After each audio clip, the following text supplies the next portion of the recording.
Amerika prezidenti Donald Trump mayın 9-da gözlənilmədən Federal Təhqiqat Bürosu FBI-ın rəhbəri James Comey-ni işdən çıxarıb.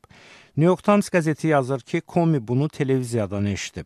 O, FBI əməkdaşları qarşısında çıxış eləyirmiş, arxada isə televiziya ekranı varmış. Comey xəbəri eşidəndə gülümsüyüb və deyib ki, bu zarafatdan xoşu gəldi.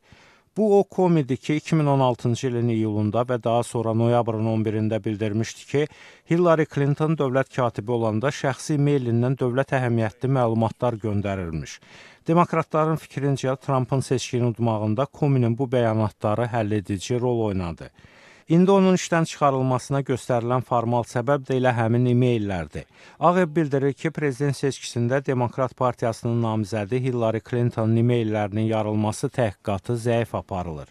Demokratların özləri isə əmindilər ki, Comey'nin işdən çıxarılmasının səbəbi siyasətdədir.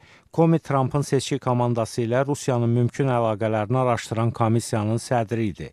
Senatdakı demokratların lideri Chuck Schumer bildirib ki, Trumpın Comey'ni işdən çıxartması böyük səhvdir və o bunu prezidentin özünə də deyib. Günorta prezident Trump mənə zəng etdi ki, Comey'ni işdən çıxarıb. Mən ona dedim ki, siz böyük səhv edirsiniz. İndi prezident administrasiyasının birinci cavab verməli olduğu sual odur ki, Comey niyə məhz indi çıxarılır? Hazırda Nümayəndələr Palatası Rusiyanın bizim seçkilərə Trumpa fayda gətirən müdaxiləsini araşdırır. Eyni araşdırmanı Senat aparır. FBI araşdırır ki, Trumpın seçki kampaniyasının Rusiya ilə əlaqəsi olubmu? Bunlar ciddi ithamlardır. Bəlkə Comey ona görə işdən çıxarılır ki, istintaqlar prezidentin evinə yaxınlaşır. Trumpın Comey'ə göndərdiyi məktubda isə yazılıb ki, biz ictimaiyyətin hüquq mühafizə orqanlarına etimadını bərpa eləyəcək yeni FBI rəhbərini mütləq tapacağıq.